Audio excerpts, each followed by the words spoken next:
The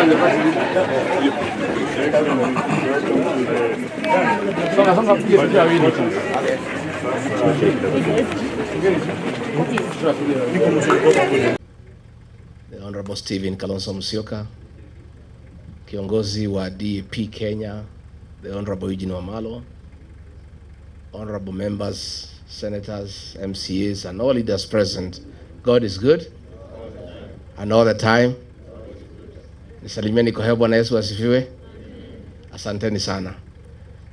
Party leader Eugene Wamalwa, let me also offer my congratulations to you, your neck, and the party of DAP for the unveiling of your offices here today, and I'm honored to have been invited because it's a great milestone in our democratic process, and as we embark on a journey to liberate this country from bad governance, corruption, and dictatorship. And I am very elated to join this team of distinguished leaders in this country who have played a significant role in our democratic process.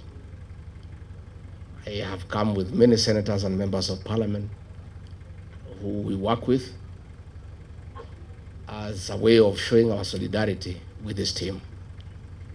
I want to give my commitment and that of my team and our supporters, and there are many, they are in millions, that we are part of this team and we'll walk this journey together to liberate this country.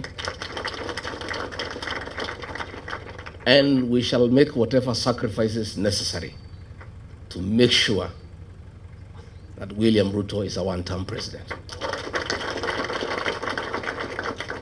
People have short memories. President William Ruto has a very short memory. This team here, we sat with him in my house and we assured him that he'll be president and we'll do whatever it takes to make sure he is president. And we worked very hard. And we took him to State House. And when he reached there, he put aside everything we had agreed on how we need Kenya to be. We had 47 economic charters with each and every county agreeing on the economic interventions that will be required for each county. He put them aside. We had agreed on the payment of pending bills for our business community to bring money into circulation. He put that one aside. We had agreed on the bottom-up economic model of putting money into people's pocket. The minute he reached State House, he changed course. He got a small team of economic advisors and came up with a very brutal program of removing whatever little money was in people's pocket from their pockets. Along the way, I could not agree with him. I couldn't agree with him because I'm a very principled person. And I told him, boss, we have lost focus. This is what we told the people of Kenya. We had assured the people of Kenya that we will never carry out evictions and demolitions that are inhuman. And when he made a decision to evict people from Nairobi River along the line, and the Nairobi River Commission was in my office and he asked me to lead that program, I told him I can't do it because it's against my principle. And he said, you must do it. When we had the Finance Bill 2024, I was the lone voice in cabinet telling him, listening to the people of Kenya, they will not accept this finance bill. And it will leave us with an egg on our face. He became intolerant. He became dictatorial. And the government that he leads is a one-man show. I can tell you today. All those ministers you see there, they are flower girls. I was the only man in that cabinet who could stand up and tell him, hey boss, no, this can't work. And that's why he needed me out, so that he can put a protege and other fellows just to say, yes sir, yes sir. It's a praise and worship choir for the president. And I couldn't fit in that choir. I couldn't fit in that choir, you know, and he is very bitter, extremely angry. very irritable that for a whole 6 days he's just abusing me in Western Kenya. Rigathi Gachagua is not a road in Webwe. He is not a hospital in Vihiga. He is not a water pan in Kakamega. He is not a slaughterhouse in Bungoma. President of the Republic of Kenya has gone to Western for 6 days, just talking about Rigathi Gachagua, occasionally Kalonzo Musyoka, because he's bitter that his voting bloc, the one that made him president, the Mount Kenya bloc, is gone and gone and gone forever. And I told him, it is his own undoing. I told him, don't touch the mountain. See the Bible. If you read the Exodus, I told him, don't. Many times. But it's because he has some young MPs he moves around with, young boys who are born in towns and brought up with Serelak. They don't know the community. So they tell him, no, it's okay, no problem. Mulima ni yako, wewe ulikuja huko mwenyewe, hao watu ni wako, hata ukitoa huyu uweke huyu hakuna shida. Nikamwambia mimi ni mzee. Hao watu mimi nawajua. These fellows on the mountain, they hate betrayal and they hate deception. Because of what Mzungu did to them, they hate betrayal. And you yourself, President William Ruto, you are a beneficiary of my community's distaste for betrayal. When they decided that Uhuru Kenyatta has betrayed you, they turned against Uhuru for betraying you in their view and voted for you. And you are not one of them. They hated one of their own to support you, and you are not one of their own. If you betray one of their own, you tell me the story. Today, as we speak, his messages of condolences are unwelcome in the mountain. And you know that's the lowest it can go. You know, funerals are very solemn. In my community where I come from, even if it is suspected you had a hand in the death of the person being buried, people still allow you to come and even give condolences. When a people say they cannot listen to your condolence, you know it's over. The other day we were in Embu, and they are trying to blame Justin Muturi Bidan because the people rejected his condolence message. The president wrote him abusive messages the whole night, threatening to sack him. But even if you sack Bidan Muturi, nothing will change in that area. Nothing. And I told him, and he cannot say I did not tell him. Because me, I'm an honest man. I sat him down and I said, boss, you believe my unaguza hii? Now, why he's annoyed is because 47% of his support, 4 million votes, iko nje. Sasa anategemea ati Raila akienda AU, he can transfer zile zake. Zile za Raila zilikuweko za Wiper, they are not there. Ile ya Mulembe is not there. Hii ya Kisii is not there. Huyu jamaa amekwama. Amekwama. And I can tell you, because I know him, he is cornered. Kazi yetu ni rahisi sana, is to stay together and unite our people. Mimi naomba jamii ya Mulembe. Amekuja huko anaita mimi mkabila. Ati ndio mimi nisisaidie nyinyi. Siku nilimsaidia, hakujua mimi ni mkabila. When we voted for William Ruto, we knew he's not a Kikuyu. 87% of my people voted for him. We knew he's not a Kikuyu. 13% voted for Raila Odinga. We knew he's not a Kikuyu. We had our own candidate called Wahiga Mwaura. We never voted for him because we are not tribal. Saa hii ameona tunashikana na watu ya Wiper. Ameona tunashikana na Mulembe Nation. Na hapo Mulembe Nation ndio naona amekwamia hapo. I think it's his last hope. Sasa anakuja huko kusema ati mimi ni mkabila, ati ndio msinikaribishe tusifanye pamoja. President William Ruto, hear it from here, Chui House. The same way Mulima ilisaidia wewe, it is possible tunaweza saidia hii watu ya Mulembe. It is the same way tunaweza saidia huyu Kalonzo. Na sisi hatuna contract na wewe. Deni yetu na wewe tulimali.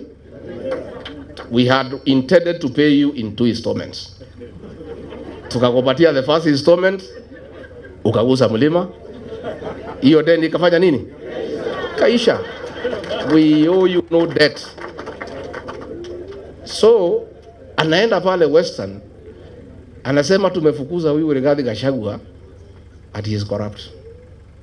William Ruto, my friend, do you have the moral authority to talk about corruption? And we sympathize with you because juzi kumekuwa na opinion poll on the most corrupt person in the world. And we are unhappy that you are rigged. Instead of giving you number 1, they gave you number 2.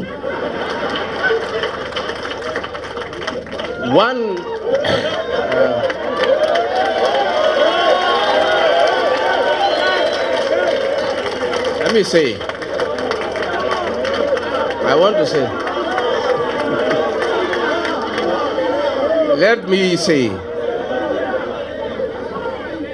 President William Ruto could not agree me to stay in government because I could not agree to corruption. The State House of Nairobi is the real center of corrupt activities. And there are two, watu wawili, moja anaitwa Adil na mwingine anaitwa Jayesh. These are the conveyors of corruption in this country. Na ndio watu wenye she and sha. Ndio wale watu ya Adani.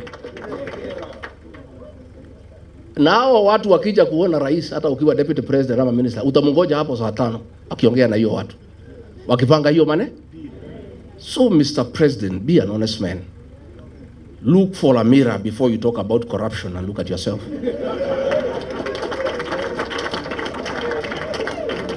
If you think the people of Kenya are very intelligent, Rigathi Gachagua has not been associated with any scandal in this country. So wewe unaenda pale unasema he is incompetent. In matters incompetence, Mr. President, I tend to agree with you to a certain extent. Serikali yako ni ya uongo, kutenga, kudanganya watu. Uliandika mkataba na watu ya Western, ukaamjema utajenga 1000 kilometers, hujajenga. Umekuwa hapo juzi unafungua transformer. Wewe, mimi ulitaka nikusaidie kudanganya wa Kenya. In matters kudanganya wa Kenya, Mr. President, I'm incompetent. Absolutely. I accept.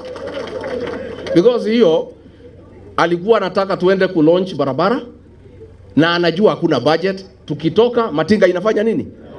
Sasa hiyo ndio kazi rais anataka nimsaidie. Ndio anasema huyu haelewi programu za serikali. Sasa kwenda kupeleka matinga ukijua hakuna kazi inafanywa, hiyo ni programu ya serikali? He was telling me to go and defend Adani. Tulikuwa na Eugene Wamalwa, huyu mheshimiwa, na Onyonka kwa mazishi Kitale. Huyu Onyonka akaamuka, akalima serikali mambo ya Adani,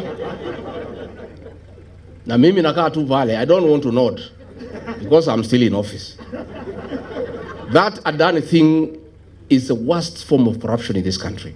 So mimi nilipoamuka, I never responded. So one of the PAs ya mkubwa akanipigia simu. Mtu yuko huko, mtu ya Saturday 6. Wewe ni deputy president ya saa ngapi? Maana ya deputy president, you speak last. Dio ile maneno yote iko baya ya serikali ukanu. Kwa nini huyo Onyonka alilima serikali mambo ya Adani and you are not defending? Nikamwambia I cannot answer you. Tell your boss to call me. So president amenipigia, nimemwambia mimi siwezi. That thing is corruption. I cannot defend it, Mr. President. I cannot. That is why he is saying I was not defending government programs. Sasa corruption, is it a government program? So wanasema ati I'm incompetent. Hii mtu hakuna kitu anaelewa. Sasa kama serikali ni wizi tupu, sasa what is there to defend? Walinipeleka Senate ati nimekataa watu watolewe Nairobi River. Walinishitaki nimekataa watu wafukuzwe Marigiti Market. Those are things I could not do. Ukiangalia hii maneno ya affordable housing, It is the worst fraud against the people of Kenya. And it's good today I tell the country. And those are things he was telling me to go to TV to defend. I told him I will not. Mimi pia ni kichwa ngumu. That housing, initially we believed the president. That ni ya kuleta ajira, nini, maneno kizungu mingi. We looked okay. Until it came to my attention, it has nothing to do with housing. Ni biashara. Ya kwamba PS wa housing. Ukitaka kujenga affordable housing, you must go and sign a subcontract na kampuni ile tauza simiti na chuma na mabati. Na hiyo kampuni watu wale wakubwa zaidi Kenya wako ndani ya wapi? So this housing levy inatolewa kwa watu ya Kenya is to make sure these houses are going on. Ndio hao wauze simiti, wauze chuma, wauze mabati. That is what the president is accusing me of not understanding and being incompetent. Sasa mimi nauliza, na mimi nataka niseme, I want to assure the people of Kenya, this team I see here, and when I listen to the people of Kenya, because I listen a lot, once a new government is sworn in, that housing levy will have to be abolished so that we restore the dignity of the payslip. The dignity of the payslip. Wakenya wamehangaishwa zaidi. Na nimeona mpaka yule mkubwa ya wafanyikazi amekuwa ameingia kwa hiyo praise and worship team. Watu nakazwa mambo ya NSSF, mambo ya haongei. Kazi yake ni praise and worship. Those are the things sisi ambaye tumeshindwa kufanya. So finally ndio nimalize, because I wanted to tell the president, usidanganye wa Kenya. Useme ukweli, tulikosania corruption because wewe ndio unaeneza corruption na watu yako. Na it is impossible to make any progress in this country unless we sort out this country in terms of leadership. We'll sink lower and lower. Finally niambie watu ya Western, because mimi naona huyo jamaa amekwama hapo kwenu. Nyinyi mko na bahati that we are here to advise you. Alienda kwenu siku 6. Kwetu he was there 6 days out of 7 every week. Hakuna kanisa hajaingia.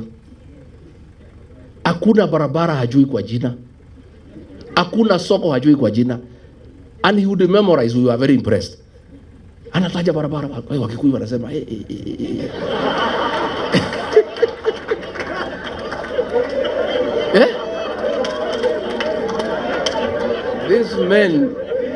These men called a community that has pride, a community that's hardworking, that is rich. Watu wamesoma. He called all of us, our bishops, our reverends, our pastors. Hata huyu Waititu na mimi Rigiji, he called all of us. Alikuwa anakuja kwa dhadi ya osho. Sasa amekuja kwenu musangarere mwivalamu. That is the same script. Nyinyi mkikubali mutalia vile watu ya mlima wanalia. All those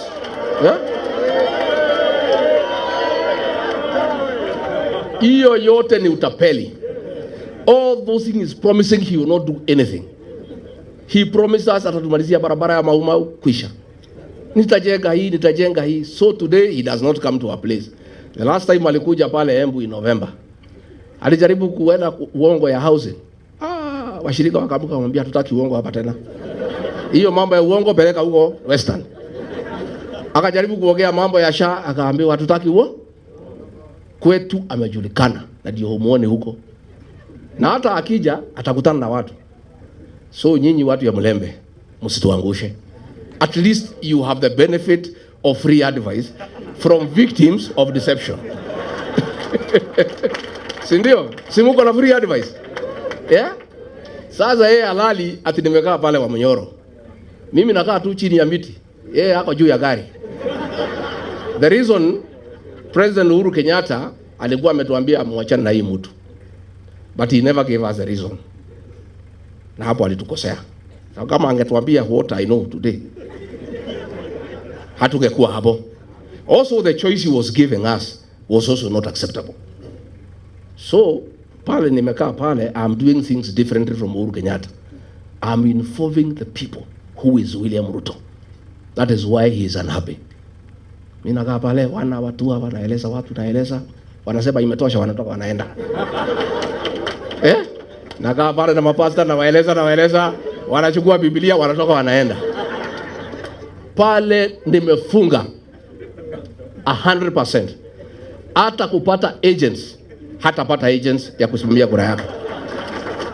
So nyinyi viongozi wetu, tafadhali naomba pia Eugene Wamalwa and your team, and then unite the Mulembe nation. Don't agree to be divided. Mimi alitaka kugawanya mlima east and west, nikamkataza. Akajaribu kugawanya counties, nikamkataza. Don't allow it. Mulembe nation, you have 5 million votes, nendeni muunganishe. Stephen Kalonzo Musyoka pale Lower Eastern 4 million, nenda uunganishe. Mimi pale sasa ilikuwa 6, nataka nisukume mpaka 8. Sasa Matiang'i waende wasukume pale 2 million. Sasa tukifikisha 15 tuketi. Si ndio? Si tutaketi? And we must not let the people of Kenya down. They were asking, wewe, wananiambia, wewe Rigathi, tenda tafuta marafiki. Kama huyu mtu ametuumiza namna hii first term, kwa bahati mbaya akirudi second term, tutakuwa tunavaa vinyasa. Sasa nyinyi tafuta marafiki, mtafute formula. Na hatutaki kujua ni nani. Mkuje mtuambie formula ni? So we shall be selfless as a team. We shall be selfless. And let us not approach this election with a predetermined mindset. That lazima ikuwe ni mimi ama ni mimi. Wacha tuseme tuko na kibarua ya kungoa hii jamaa. That is the first objective. Let us consolidate our votes, consolidate. Uzuri, payslip holders are 3 million. Na every payslip holder has a minimum influence of 2 people. Those are 9 million people who have a personal issue with William Ruto. Sasa, ongeza Gen Z. Maneno imeisha haijaisha. So, and I want to, as I sit down, I want to ask our Gen Zs, please, you are doing a very good job, our sons and daughters, on the social media, keeping this guy in check. Continue. But that is not enough. You must take IDs and register as voters. Because the final transformation of this country will happen on the ballot box. Not on the smartphone. The smartphone will create the awareness and create the necessary mood and mobilize people. But the actual transformation of getting the right leadership will happen on the ballot. So we want to ask the Gen Zs and the millennials, please, take IDs, register as voters, and continue what you are doing on the smartphone. Now you are doing a good job. Huyu jamaa halali. Even he was accusing me ati mimi ndio naongoza Gen Z. Nikamwambia president, that's a good wish. If I'm the leader of Gen Z, I'm a very strong leader in this country because it's a serious force.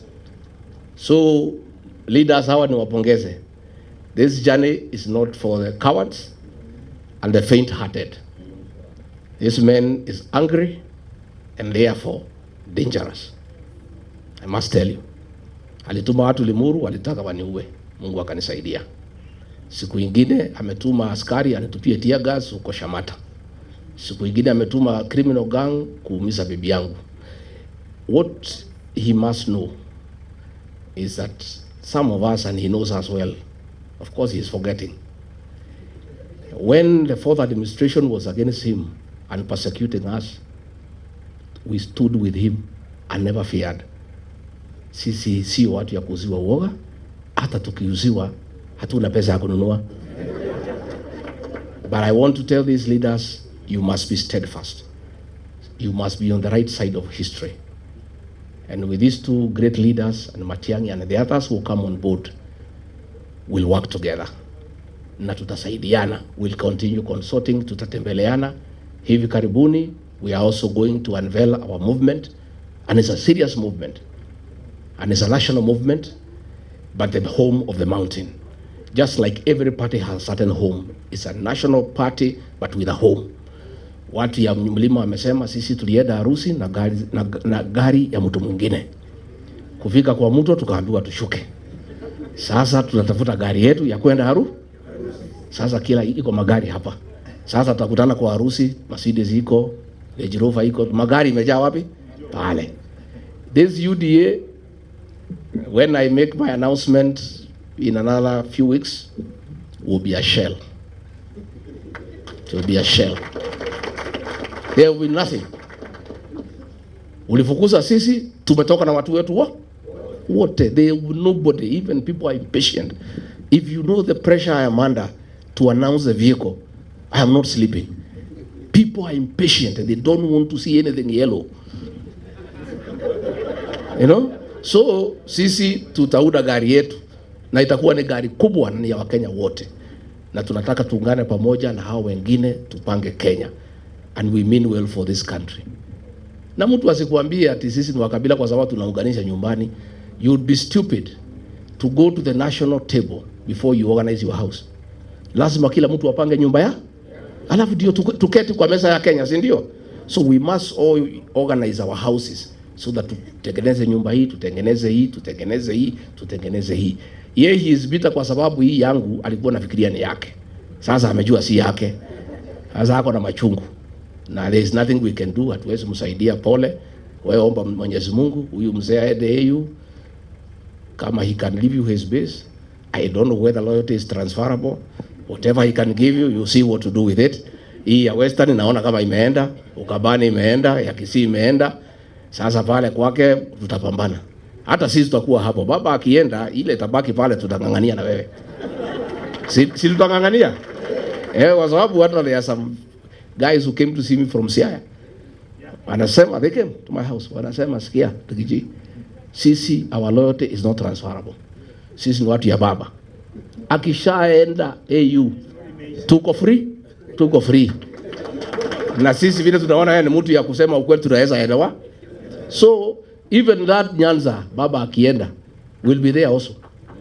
Because they are also people who want to join the rest of Kenya. So, mimi nimefurahi sana and thank you very much. Na tumeshukuru DAP Kenya, continue consolidating.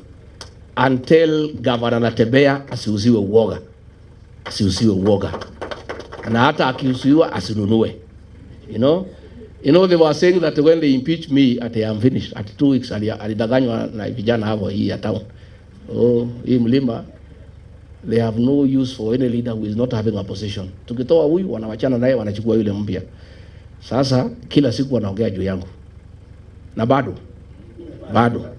wacha tuweke gari tuungane na hao viongozi and then tutembee. Na mwaka hii ya 25 ndio ya kujipanga. 26 ni si ndio? Hii 25 tupangapange and we'll agree so that we have enough members of parliament. We'll sit down so that we don't compete against each other. Kama hii Nairobi we have 17 constituencies. Nilikuwa nafanya hesabu naona between this team we can take 15 out of 17. Hii governor ya Nairobi tutachukua asubuhi mapema. Within this team here, we just sit down and do proper arithmetic. Nakuru, everywhere, Mombasa, will sit down so that we don't fight against each other. Tutapangana vizuri, ndio tuone maisha itakaa namna gani. Otherwise, I want to say thank you very much. May God bless you. Mutasalimiana? Mutakuja kutembea Monyoro? Mutakuja siku gani? Asante.